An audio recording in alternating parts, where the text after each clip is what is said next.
I have a dream. We choose to go to the moon. There's cities to be built, and there's a world to be helped.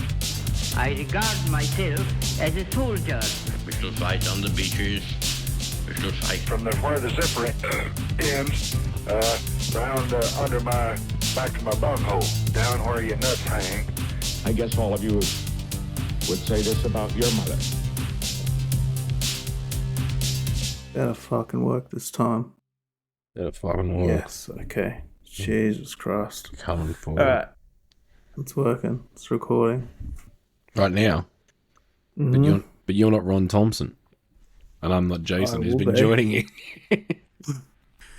Well, welcome. Welcome to History Squirt. I'm Ron Thompson. And I'm Jason. And what do we have this week, Jason? Oda Nobunaga. Are you saying words or are you having a I stroke? am saying words. That's his name. Omen... What? Oda Nobunaga. Oda Nobunaga. Okay. Yeah. For people at home, Nobunaga.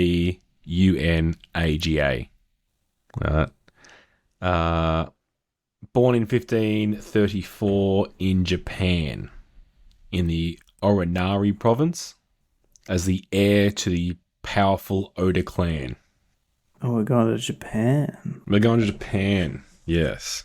I didn't know that you knew that other cultures existed. I try and expand out. I definitely know this guy's story. He's quite a famous one. This is not one of those backwater ones. He's probably one of the most famous warriors of feudal Japan. Is he a ninja or a samurai? Samurai, yes, he is, and more. Samurai. No. Yeah. I'm just trying to think. There's something from 30 Rock. Was it Anyway, I don't know. Samurai I am or something. Anyway, he's got two older brothers, but he's the first legitimate son, and therefore is the heir to the clan. It's funny that different cultures also just took that on. First son is legitimate heir. Oh, you look back, they're not so different. Couldn't it have worked another way? Like, it's all sort of the same shit. Like, you know, we did John a few weeks ago, and all his family drama. Same shit just keeps happening, doesn't it? Like, everyone's trying to murder I hope their these guys brothers. actually kill and suppress the opposition. Well, I know this is a bit early to start talking about this, but you know, there seems to be, as opposed to killing each other, they seem to just kill themselves, as the Japanese do. Yeah, so it's not so much that your brother murders you, it's more like your brother turns up and you kill yourself. Yes. Yeah, so they can kill you, but if you're honorable enough, they'll essentially do execution by suicide. Yeah, so there's they'll stand there while you kill yourself, and then if they're really nice, what they'll do is they'll let you stab yourself, and then they'll chop your head off so you die quickly. Yeah, I know that. So Europe's not doing that. Europe's actually killing themselves. Like, this is full suicide all the time. They're killing. Yeah, You don't really have a choice, I guess. It's kind of like you can do it, or I'll do it for you, I assume. So he spent most of his time between the ages of 13 and 18 hunting, riding, practicing archery, wrestling, swimming, was a fan of sumo wrestling, loved going to taverns and brothels with his friends. So even though he's of noble birth, he's a bit of a, I guess you'd call it a bit bizarre and eccentric for a noble's son, I guess you'd call it. So he disdained the clothing and wouldn't do the social, proper behavior of a lord. What do you mean? Sorry, he disdained. Oh, so he's sort of like, he's he's not dressed up like a lord. He's not behaving like a lord. He's just wearing sweatpants. Wearing sleeveless bathrobes and short trousers tied with hemp rope. Yeah, it sounds like a sick dude. No shoes. I got another one that I also find like a Queenslander. one of the complaints was that he kept riding around backwards on his horse eating melons. I don't know why that's such. I don't know why that's such an issue. Yes, very eccentric. I like Why is that eccentric? Like, he's just riding backwards on his horse eating a melon. Well, it's because traditionally melons are a forward horse riding fruit. Traditionally, yeah. In traditional Japanese culture, you generally eat watermelon. Or they just melons? Yeah, when you're riding the horse forward, or side saddle. You can do side saddle, but backwards is very looked down upon. He's dancing in taverns with female clothing on as well.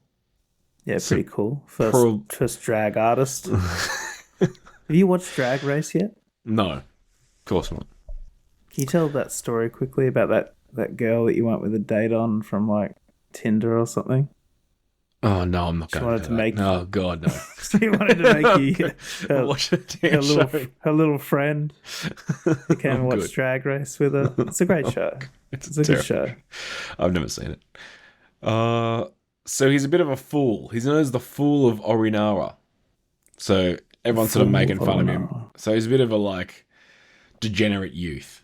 Is where we're going with all this. Just riding around his horse, eating melons backwards on horses.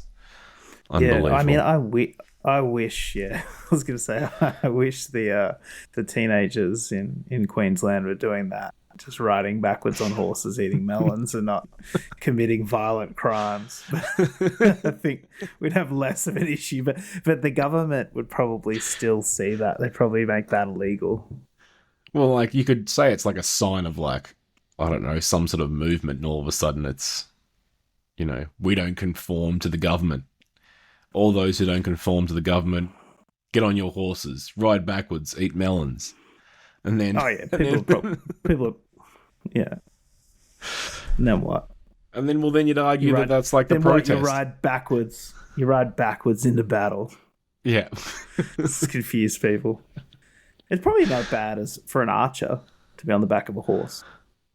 Yeah, like I said, I just thought it was the most bizarre thing. It's like they're all complaining about this and this, and it's like, yeah, okay, that makes sense. But then it's like he keeps riding around eating melons backwards on horses, and I'm like, why has everyone got an issue with this? Like, what's your problem? Well, they're probably like it's satanic or something. Like people were dumb as shit back then. They're like, it's satanic.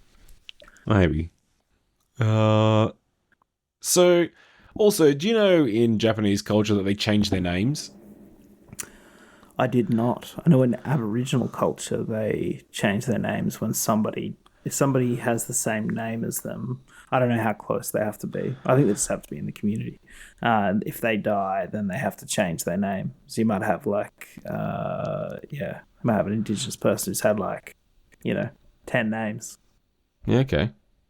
Well, they change their names in different parts of life. So generally they have like a childhood name and like an adult name. Okay, well, that's when he gets his new name. The children's names sort of like cute, like, teddy bear or something. And then like the adult names are sort of overly sexually aggressive. Yeah. Like the pussy destroyer. See, here's the thing. I don't speak Japanese. So you don't? Who the hell knows? Of all of my friends, I would have expected that you were most likely to speak Japanese. You'll have to learn soon when your kids start learning it at school. They won't learn Japanese at school. There'll be a bunch of other languages to learn first, I would have thought. I don't know. I think I think you always learn Japanese in like primary school. Or you used to. I don't know if that's still the same. I didn't learn Kids Japanese. Kids don't learn anymore. Kids can't learn. I didn't learn Japanese in primary school. Didn't you? No. In special ed? I did Indonesian. They didn't have Japanese? No, I did Indonesian. Indonesian? Yeah. Really? Yeah. That's interesting. I didn't know that. Now you're fluent. No. Couldn't tell you a single word. Just a few meals you know how to say. So he got in his first campaign, 1547. has a few battles, doesn't go particularly well, but he ends up making peace with one of his enemies, Dosans. We'll call him Dosan. Marries his daughter, and makes an alliance with the rival clan that he's just been fighting with. And as per every episode, how old is this man's daughter? I didn't actually get the ages. They seem reasonably like it's not a point, so quite close in age actually. This is like Okay, good. Yeah. Thank God. So like it's I don't think it's Finally. super weird. The Japanese are a respectful culture, unlike those fucking heathens in Britain and France and They Europe. seem like decent age. Now I got a weird story here that when I saw this I thought you'd really like this and it might be a product that you might be able to sell. So as he's making his way to, the father is making his way to give his daughter's hand in marriage. They decide to meet up in a place, but the father-in-law decides that he wants to have a sneak peek at his new son-in-law before they get married, and before they actually meet in person. So he goes and... The son likes wearing dresses. Well, yeah, so he walks up to him, and apparently his hair's all tied up, it's all mangy and messy, and he's, wearing all these, he's not really wearing anything particularly formal to this meeting. He had a large picture of a penis on the back of his clothes.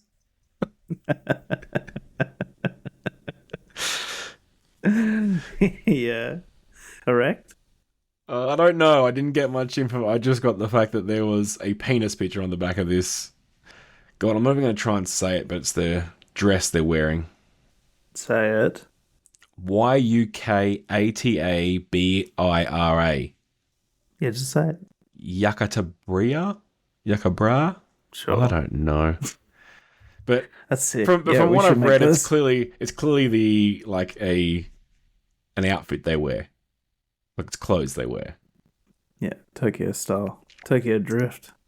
So after the father-in-law saw this, he wasn't very impressed and thought he was a bit of a fool.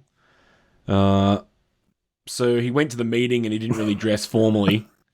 But in that It's time... very funny. What? Can you imagine like going to meet like the husband of your daughter the first time you meet? He's just got this big penis on the back of his shirt. You're like, Yeah.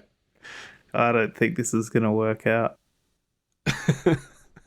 And he's all disheveled, and there was a full description, but that's the only part of the description that you really care about. Yeah, It was basically it was course. not looking very good. But he's turned up to this. So the father-in-law then turns up to the meeting in his own sort of like non-formal wear.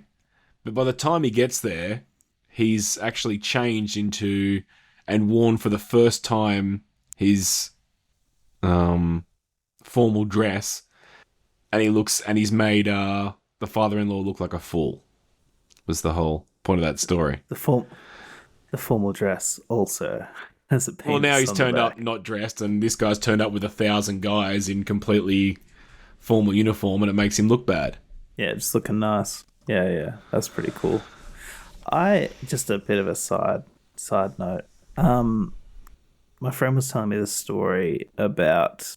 So she went to a nudist beach. There's a nudist beach in Vancouver, right? So it's pretty cold there, and I guess it must have been I don't know, in the shoulder season. If you ever go to a nudist beach, always just old men.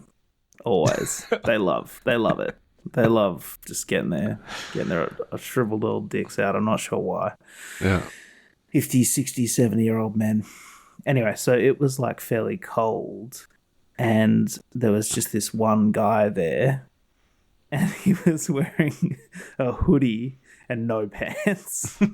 Like it's so cold that he's got to wear a hoodie. But he's like, no, but I want to have my dick out. Dick out. I said to her that it would have been the funniest thing that it could have been would have been him wearing two hoodies, like one up top and then one the other way round, just so he could have his dick out. Dick out, yeah. Yeah. He just Anyway. wants... Enough Yeah. enough dick talk. Enough dick talk. So his father unexpectedly dies in 1551, for people keeping count. Nobunaga acted outrageously at the funeral, throwing ceremonial incense all over everything and acting a bit like a bit of a dick, from all reports, to summarize his actions. Like he was upset? Is that why he did it? Or he's just a bit of a fucking loose cannon? Well, it seems to be that he pissed off all the people, because he's now the leader of the clan. He's heir to the clan. So he's taken over this clan, and he's treating his father a bit disrespectfully, and that's getting all the clan members all pissed off. Yeah, not good. Not good. Not good at all. But he is able to take power. Okay. Alright, so after this, sensing weakness, we're going to go with this name. Ready for this? Omigawa Yashimoto. I think I did pretty well with that one. Beautiful. It's like poetry.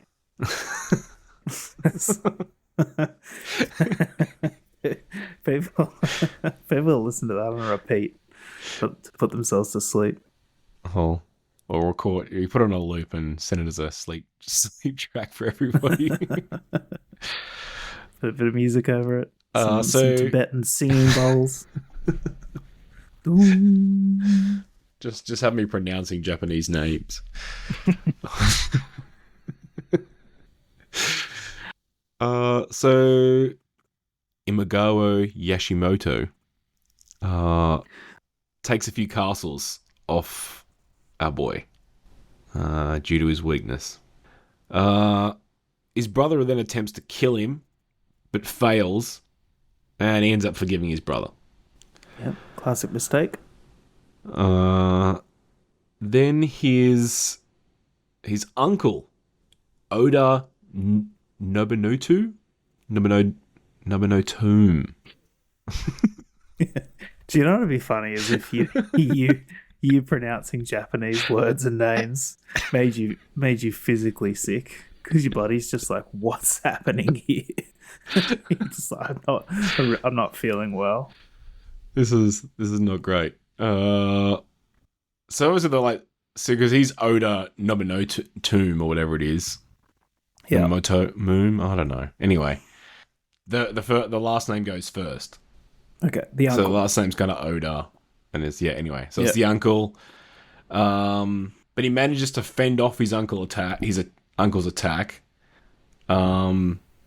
Fights them off, then goes to his uncle's castle, then burns everything around his uncle's castle, and then leaves and says, "Don't do it again."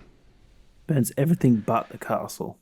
Well, yeah, it just seems like he just he just pillaged everything around the castle and went, "I'm not even going to bother sieging this castle, just don't do it again." Maybe his uncle had shit stuff. Maybe his uncle just didn't have any good stuff in there. He's got a 20-inch TV. He's like, fuck that. Well, then his uncle tries to assassinate him, and then he captures him and puts him to death. So he probably should have killed your uncle the first time. It's one thing that I do know about the Japanese is they don't like disrespect. Not fans of disrespect. No.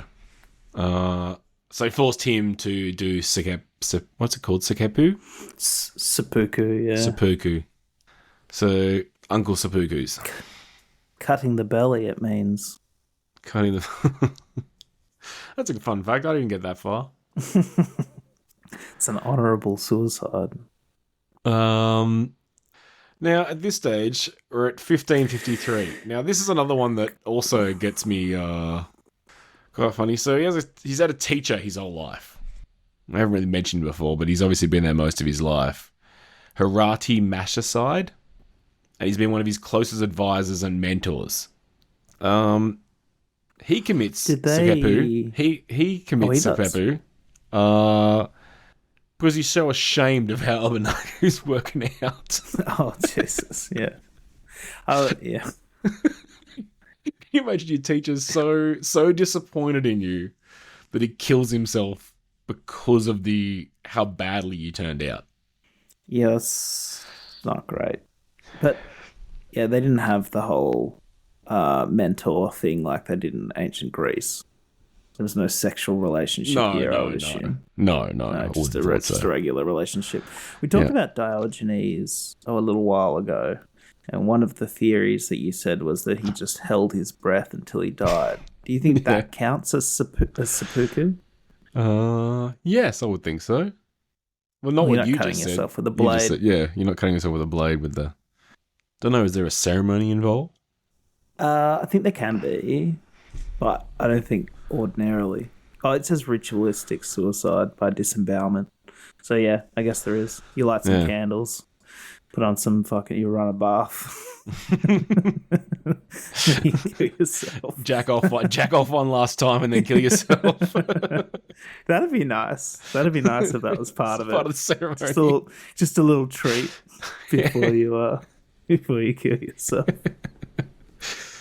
But obviously the fact that we're doing a podcast on this guy assumes that in hindsight, like, killing himself because of your failure as a teacher is clearly a terrible idea, because he was historically enough important for us to do a podcast on him. So he's like, he's going to have a successful life. Because he was eccentric. Yeah, but it sounds like because he was eccentric. And he's that's not why he's famous, right? And he's not doing particularly well. He's lost castles to his rival. There's all this infighting going on. We're going to keep going with the infighting, but we'll sort that out eventually. Yeah, I know what you mean. It's kind of like he killed himself too soon. Didn't wait it out. It's like during the financial crisis and all those guys killed themselves. When the Dow Jones or whatever, the fucking bottomed out. So they could have just waited a while. Historically, they do go back up. Yeah, but you're washed out by then. Yeah. Yeah, true. Yeah, I mean, yeah. You don't get to reinvest. All your money's gone. Like, that's the problem. You have to sell everything.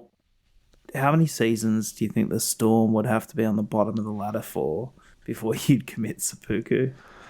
Never. I think they could stand there forever. Yeah, they could just be last forever and I'd be fine. You'd never do it? No. I'm good. Are you one of those guys who says, we lost? Oh, we lost. No. As if you had anything to do with it? No. I don't like that. I know. You didn't do shit. You never will. To those people. You know what I find myself doing now that it's really annoying? I'm like going, the old guy's got some stuff, and I'm just like, that old guy's younger than me. Yeah, I know. It's so depressing. Have you ever been to a fucking doctor that's younger than you? It's fucking so sad. I had a doctor who was like probably like, I don't know, a few years younger, maybe 5 years younger than me, and he had to check out my balls. It was pretty awkward. I think I'd prefer an older man to look at my balls if I had to have the choice, rather than actually I don't know. What would you go? Older, younger, same age? I don't know. I think it really matters, does it? The one who's best at finding whatever they're looking for on my balls. True. That's the person I want. Someone who's clinical, not aroused by them. Who's ever the best at finding whatever they're looking for on my balls that's the person I want. What if he's the best at finding it, but also a sexual predator? Because he's really handsy. That's why he's so good at finding it. Because he just gropes them and rubs them and massages them for like half an hour. Okay. Okay, the second best guy. I want the second best guy. Okay, but if him massaging my balls for, let's say, 10 minutes increases the likelihood of finding something by, let's say, as small as 10%, are you in? I might be in. I might be still in. You might have to go through the 10 minutes to, it's a 10% better chance of finding something, like... For half an hour versus like a minute. Yeah. Would you go through the extra 29 minutes for that extra 10%? Remembering things on your balls are not good. Okay, here we go. We'll put up a poll. You can put up polls on the episode. All right, everyone, we're going to put up a poll on this episode. Would you want the 1 minute with the standard finding things chance, or half an hour of ball fondling for a 10% chance that they find something bad, assuming there is something bad. Yeah, assuming there is something bad. But It's just a 10% they may find it better after look. the minute. Okay. Well, you're 90% likely to find it as opposed to that extra 10%, I guess. True. Be interesting. Get back to it. Get back to it. What are we talking about? All right, so... The guy killed himself. The teacher killed himself. Yes, his teacher did kill himself. But things start to turn around. He manages to get back his castles from Imagawa Yoshimoto. Who is that? He's just a random dude. He's the arch rival of the family. Yeah, but he's not okay. So, yeah, he's just a rival family. Okay. Well, rival clan. I guess you'd argue. They're like... But the clans are kind of families, I guess. Oh, that's why it's the Foot Clan in the Ninja Turtles. Yes, they're in clans. Shredder. Not Shredder. Okay. No, he was the head. He was the rat. No, he wasn't. No, he was the bad guy. Splinter. Splinter was the rat. Alright, so he's got his castles back. So now he's... Santo Yoshito raises an army against his father, who's actually his father-in-law, that Dosan guy. Okay, so his son, his brother-in-law... The uncle's son. No, his wife's father and his wife's brother. Yeah. So Santo Yoshito is her brother, and Santo Dosan is her father. Yeah. The son kills two of his other brothers and then declares war on his father. Oh, he's a brutal man. And his father-in-law is slain in combat and usurps his father's title. Okay? So again, now that he's lost that alliance, because that alliance is now gone because the father's now gone, his leadership's still not... His leadership's looking worse again. He's lost his main ally. His own clan turn on him, and they raise an army to support his brother, Oda Nobunaga.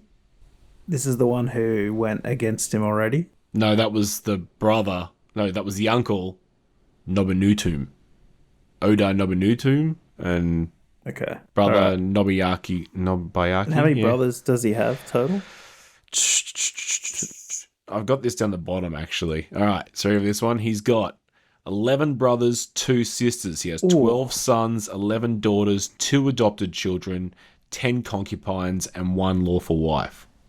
God damn. It's quite the clan. Yes. So he's got 11 brothers. Now I've lost my place in the thing, though. So his clans turn on him, and his brother's apparently quite a good warrior, so they back him. But Nobunaga manages to defeat them. I'm imagining him as some sort of what was that fucking dude's name? The kind of like a Liam Neeson type character. He's just stumbling around, but he's just killing people. But we talked about The Holiday, Queen Latifah. So essentially the scene where she's on skis and she's going down the hill and she doesn't know what she's doing. He's sort of just bumbling around and just killing people. I'm like, what the fuck? What is going on? Do you know what I mean? But he's actually a secretly good warrior. Well, I will talk about this later. I guess Trigun, I think there was a series that was similar to that. Yeah, during this time, he seems to fight all these really 50-50 battles and somehow always come out on top. Oh, Mr. Magoo. That's who I was thinking of. He's stumbling around, tripping over and shit. He can't see, he's blind, but somehow everything always works out. Yeah, kind of. Well, I've got a little discussion on why I think he was so successful later. But, so his birth mother pleads with him not to kill his brother, because there's also multiple other brothers as part of this rebellion. And one of them dies, in fact, in the fighting. But his mother begs him and he agrees with his mother and lets his brother live. But all of his soldiers now pledge loyalty to Nobunaga and resume serving him. So the little rebellion's over. But unfortunately, Nobuyaki again conspires against his brother. But one of those people who had done the loyalty pledge weren't really having it. Told Nobunaga about the conspiracy to take the throne again. And Nobunaga claimed to be ill, encouraged Nobunagi to come to his castle, and then assassinated him and his men when he came there. I feel like, people focus on our differences, but I think, like we're largely the same. I think that the language and the food is different and the location. But I mean, look, we've got oaths, like you said, or like allegiances, which people break. We've got marriages between the kingdoms, betrayals. He could have killed his uncle, but he didn't. It's just the same story over and over again. Penis t-shirts. Yeah. Found in all cultures. Yeah. I think we should be more unified. We should. No, it's definitely very similar. No child marriages. Maybe that's why we're not. The British were like, no, we want to marry kids. We want that to be part of it. All right. So he eliminates all opposition to the Oda clan and establishes an uncontested rule over his Oinari province. All right. So we're all good. Unified as a clan. He's got the job done. Beautiful. Would now be a good time for an ad read? I guess so. We've barely started him, by the way. But let's get into it. Well, we're half an hour in, so. Are we? Oh, good God. All right. Well, we've got something a little bit different today. So this is a product review. So it's a product review for a smile and how are you going from a cashier at a supermarket. I entered the store in a purely economic capacity, looking to purchase at the margin as a consumer of goods and services. And that's when the cashier acknowledges me as a person, a grave faux pas. They smile, a mechanistic gesture, which seems more displayed than engaged, and then they express the dreaded phrase from their mouth. How are you going? A compulsory utterance designed to maintain the illusion that this is an exchange between two individuals rather than a brief, real-time simulation of economic theory. I vocalise. Yeah, not bad, and you? Okay, so first the functionality. The phrase doesn't expect an answer. That's the point. It's a performative emission, like steam from a vent. The cashier doesn't care to ask, and I don't care to answer. It's a gasp of banality, an ode to the mundane. It's a faked orgasm in a long-dead marriage. Secondly, to the user experience. I'm not here to be engaged.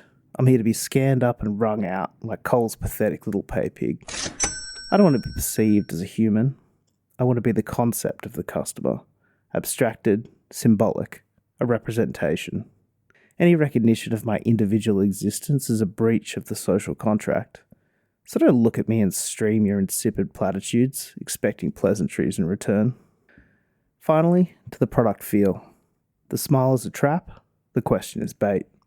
The entire interaction was a polite assault on my boundaries, and quite frankly, my dignity. I leave with my items, and the faint feeling that I've been witness outside of the abstract and into the actual. This will take hours to undo. My final rating? 3 stars. Efficient, but intrusive. Next time, I would prefer to be obfuscated into the abstruse, a theoretical conception. Not a man, just an ideal. Not really sure who that's for.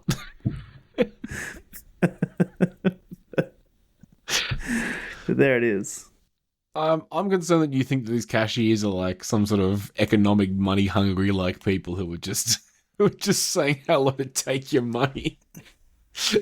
No, what they are is kids that don't care. No, that's what I want. That's what I want. Yeah. I want that to be the experience. I don't want them to perceive me in any way, shape, or form.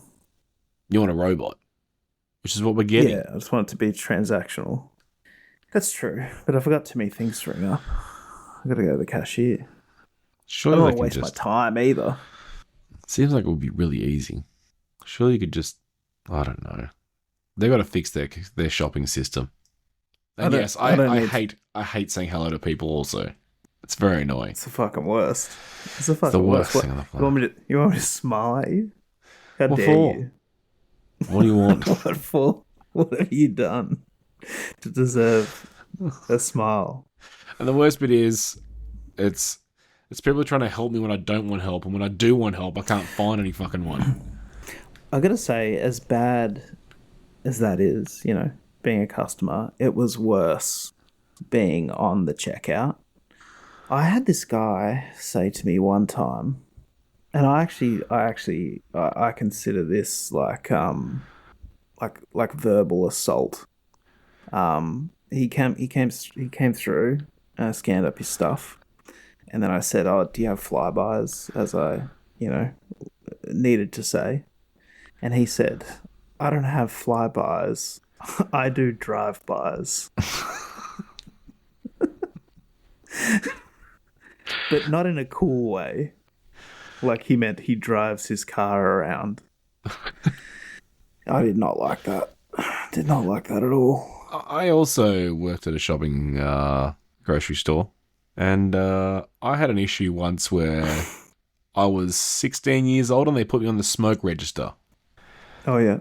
Now, a woman came through, a reasonably older woman, and she scanned her things and she asked me for a packet of smokes, which I told her, "Sorry, I can't sell them to you. I'm only 16.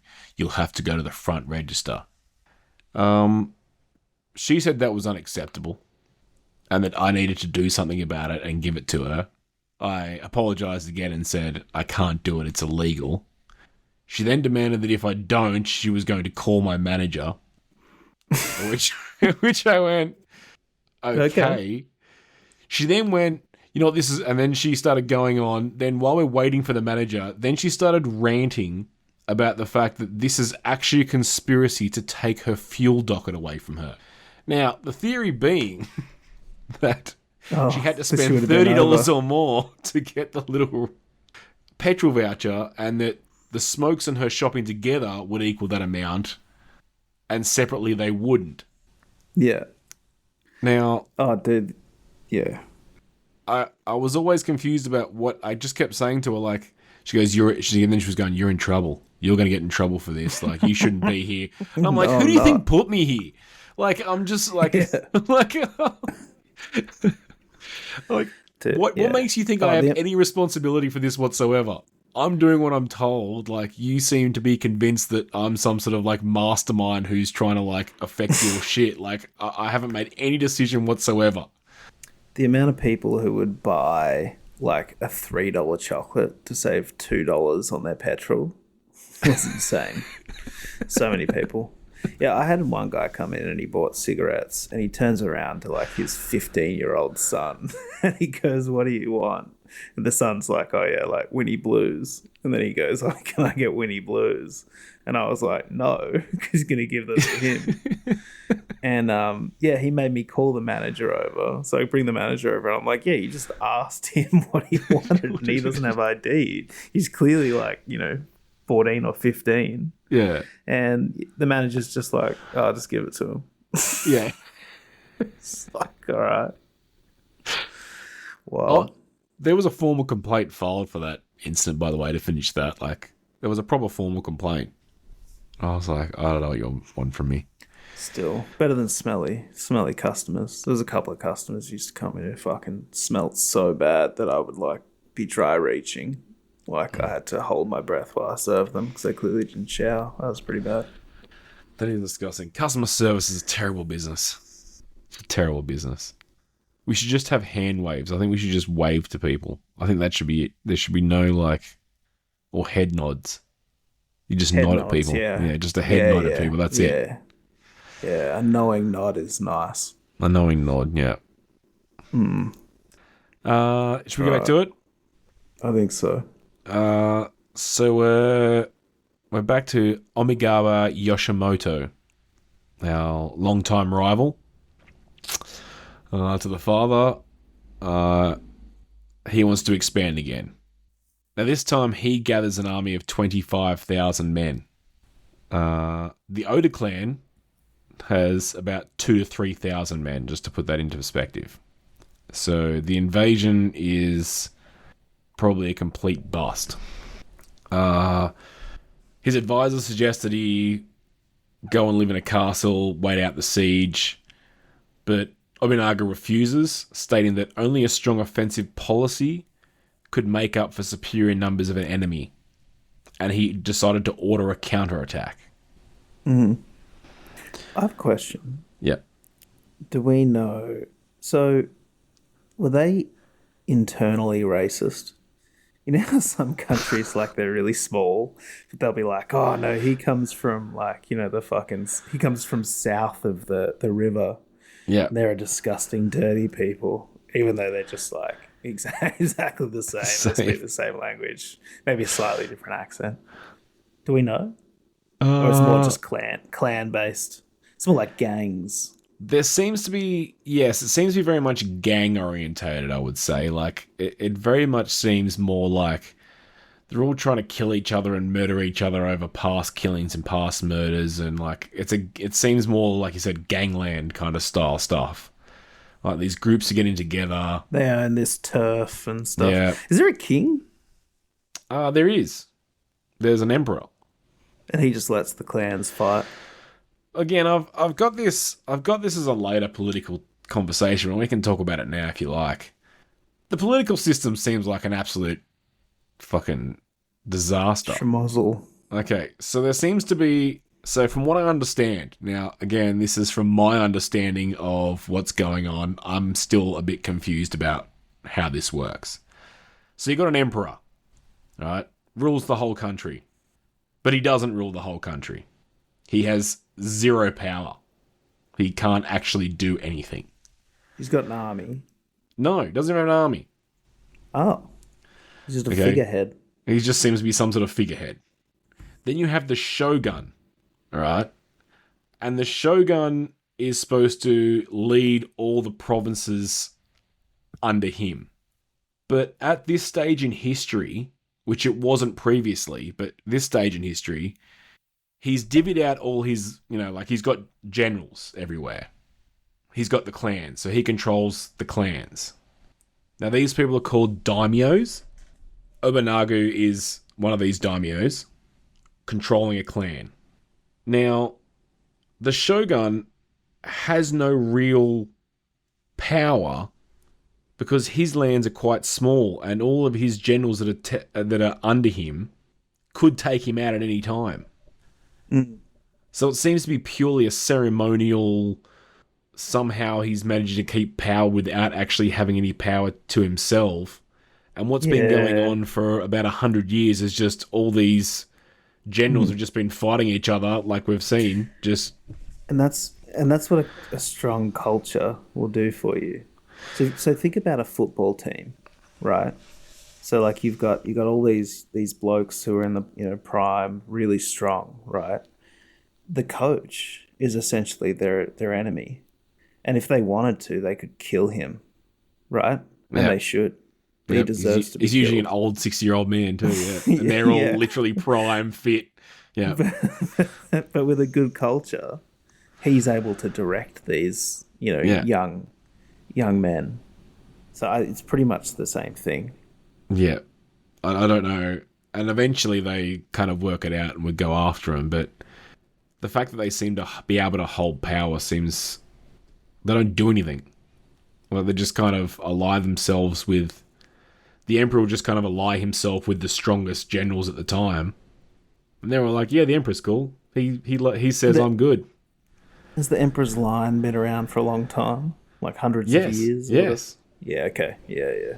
Yeah, that's why. Yeah, no, I think it must just be cultural. But it's like, it's just bad juju to... And the Shogun's line is at like 15 generations or something? Jesus. So like these lines have been going for a while.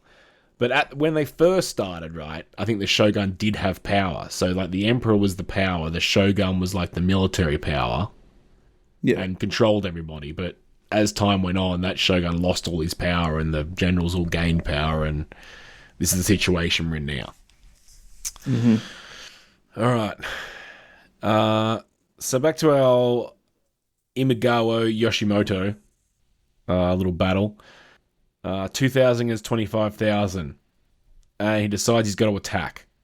So he sets up a fake army, a decoy army, puts all the flags up, puts them in a particular spot, and then rushes around the back of the position where Yoshimoto is waiting. And he's just having a camp. They think they're over there. They're having a bit of a party. Thunderstorm breaks out. Huge thunderstorm. And it allows Nobunaga to sneak up really well. And after the thunderstorm hits, they're in perfect position. They attack, slaughter everybody. Great prestige across the samurai world. And multiple warlords then pledge fealty to him. Because he killed 2,500 guys with 25,000 men. Yeah. They're like, you're a strategic genius. You're a strategic genius. How did you work out? How did you work out that 10 times the men would be able to defeat this small army? Don't know. But, like, I've sort of got a conversation where... So we'll talk about his prestige and amongst many samurais, but now there's a change in favour where all of a sudden no one wants to be your friend, but now everyone wants to be your friend. So all of a sudden there's all these people who are like, yeah, we should do allies. Mm-hmm. I've got all these sons, daughters, brothers, sisters, uncles. We're all marrying, all starting alliances. Everyone's coming in, joining his clan. So I've got some reasons as to why he would end up becoming so successful. Things that he did. So one of the first things is that he wasn't really involved with titles.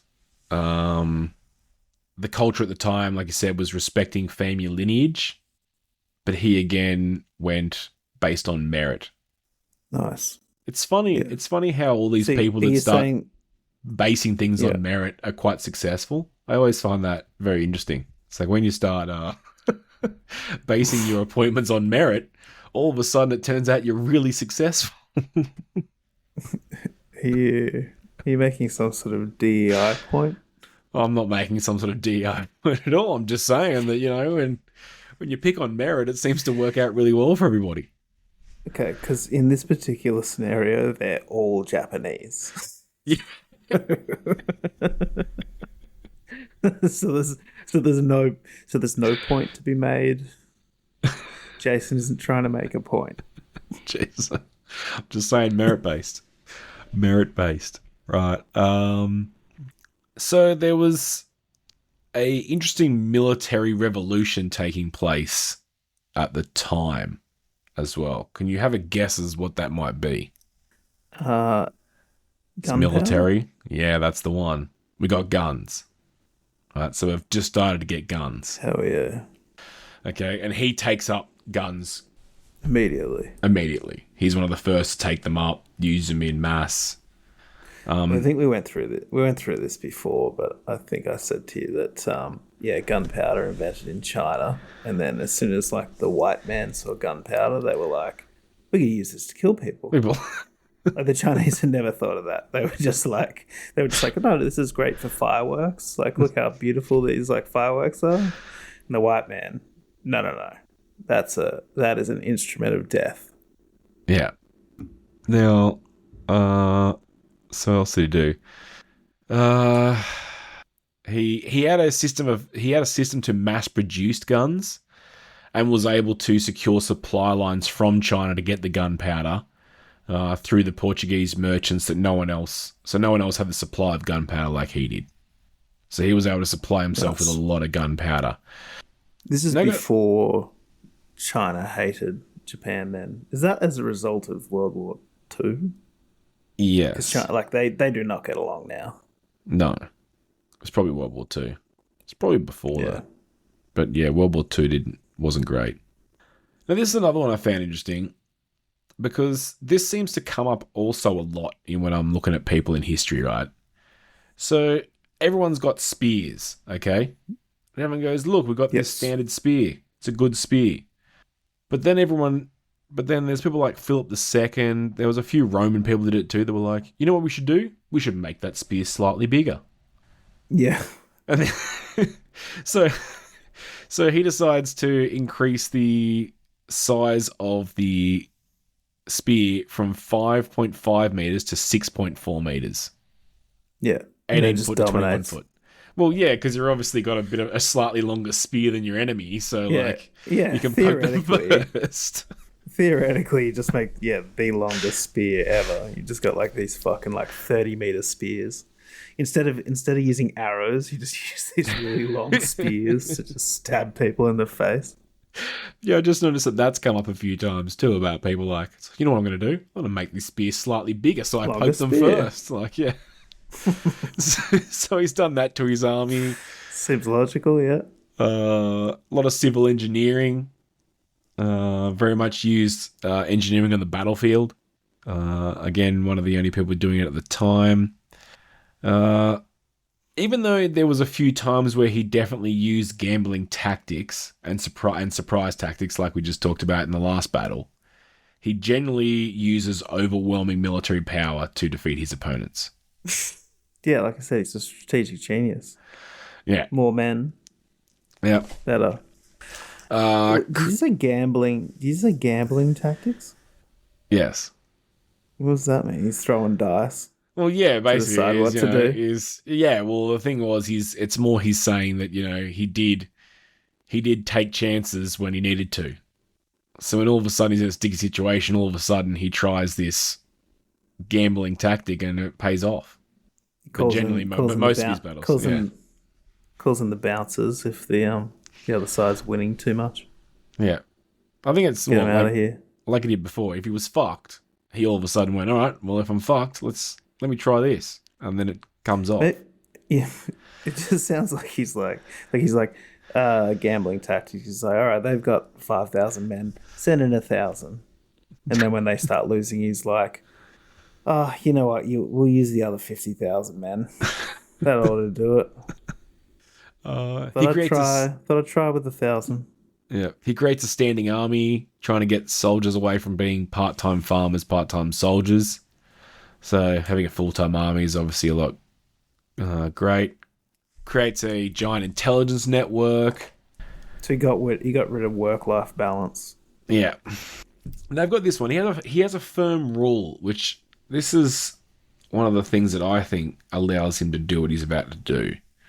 He calls it's known as Lesson Gira? Let's go with that. Or cutting people for a penny is its translation. Cutting people for a penny. All vassals, even the lower ranking ones, would be put to death if they stole a single penny. Okay? So it was common practice that the daimyo would allow their vassals to raid nearby villages and pillage them if they won a battle, fighting for the loot they gained. It was common for after battle was over for traffickers to set up markets to sell captured people. However, Nobunaga forbade the soldiers under this command from looting against other people. And on the contrary, food and supplies were purchased off the people that they captured. Oh. So he's not burning and pillaging villages all the time. Yeah, he's a good man. He's just sort of taken them, and it seems to be that everyone sort of joins his side. So this is what I was saying before about it seems to be all of a sudden he's had a few great victories. Everyone's on his side. He's being nice to everyone, and everyone's like, "Hey, I'm in for this. This guy's great. We should make him the leader." It's like El Chapo. Yeah, kind of. He was funding all those programs, wasn't he? Yeah, he was building houses and all this sort of stuff. So when the military or police went in there, they all kind of I don't know if they necessarily defended him, but they were not very helpful, and no one would tell them where he was and stuff. Yeah. Because he was actually like funding the community, building it up. Yep, and what else we got? So he had a tough attitude towards roadside bandits. Alright. So in his home province of Oinari, it is said that merchants could take naps on the side of the road. I don't think I'd take a nap on the side of the road these days. No, I definitely have. Yeah, I have, but I wouldn't. I wouldn't say it's safe. According to accounts, it's safe to sleep on the roadside. I guess you're out in the open. I'm thinking in a car. Yeah. So it's just saying the banditry, he's got rid of petty crime in his province. So these are all like things for his success. All right, so I feel like he matured. He matured over time. It seems. Oh, very much so. Yeah, very much so. Well, these are things that obviously like might not have happened yet, but I was just having a break to talk about some of the things that he did good. I'm imagining him maturing into, there's like maybe like the kind of guy you'd see on Instagram, like with the curated, beard, where they clearly use beard oil, slick back hair, 3-piece suit, that sort of thing. Yeah. Yeah. And maybe that Big Stepper song playing over the top.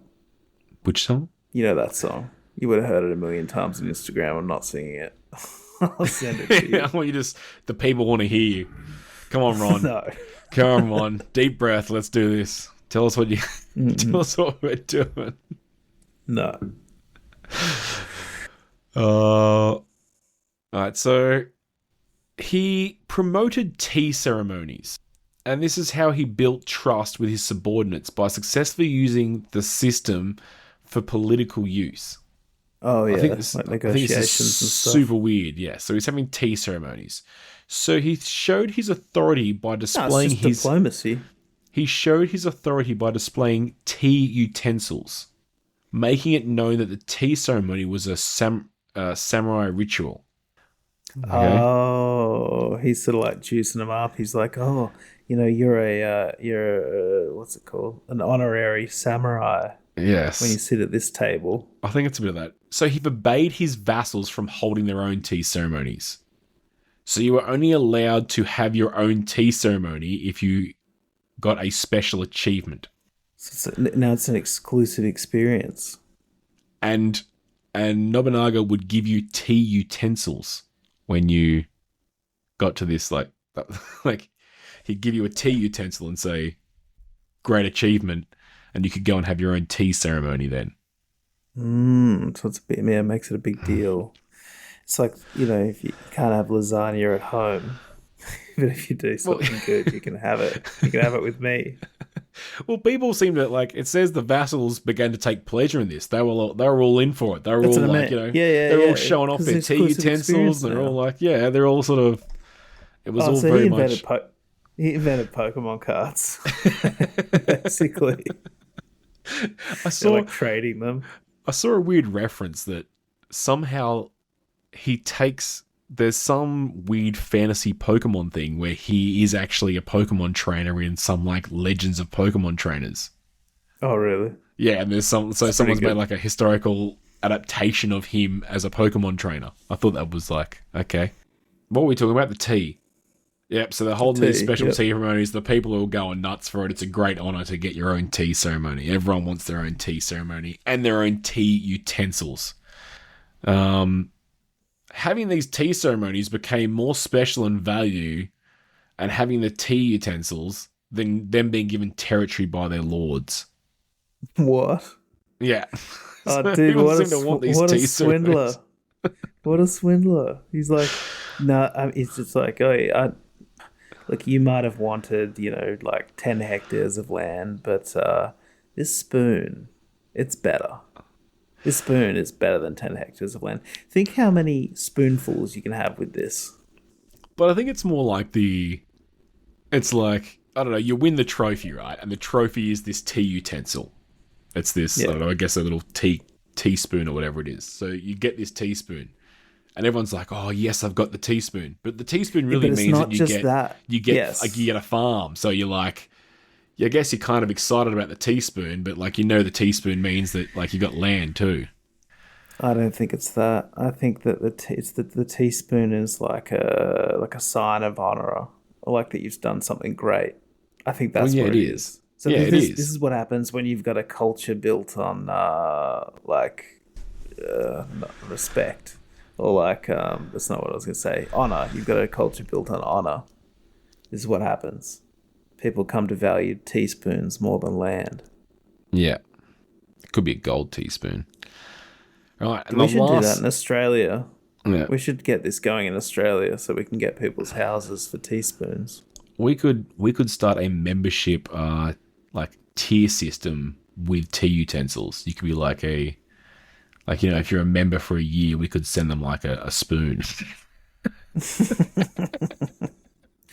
If you send us... And then if you're a member for a year, you could have a cup, and then we'll slowly over the next decade. We'll give them gold spoons. We'll be like, once you've got 10, you can send them in. You can get this special edition silver spoon. So we're actually downgrading them as they go. But the cheaper ones are more special. There's less of them. They just have more sentimental value. Yeah. Okay. And our last point that Nobunaga, before your coveted break and ad, is that he did not actively believe in a particular god or Buddha himself. Okay? He told people that there was no afterlife, but he never denied or didn't participate in religious rituals. So even though it's sort of like God's not real, don't believe in him, no afterlife, he would still pray for victory like everyone else would. He would still visit temples and shrines regularly, like everybody else would. So even though he has this attitude of there is no God, he still fulfilled he was still very much an active member in the religion. Yeah. Well, what he had, like fucking 1 million children and like 10 concubines. Do you want the list again? I can go through it again. No, doesn't sound like a man of God. 11 brothers, 2 sisters, 12 sons, 11 daughters, 2 adopted children, 10 concubines, and 1 lawful wife. I like the lawful wife at the end. Yeah. All right, now is a good time for your ad. I don't have an ad. Why are we having a break? Oh, we're just having a break, are we? No, we're splitting. Yeah. So that was part 1 of, what was his name? Oda Nobunaga.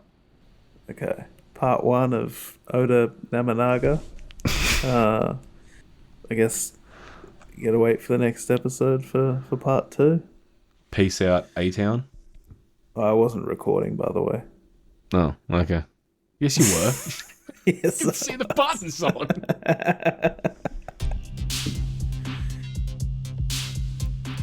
History Squirt.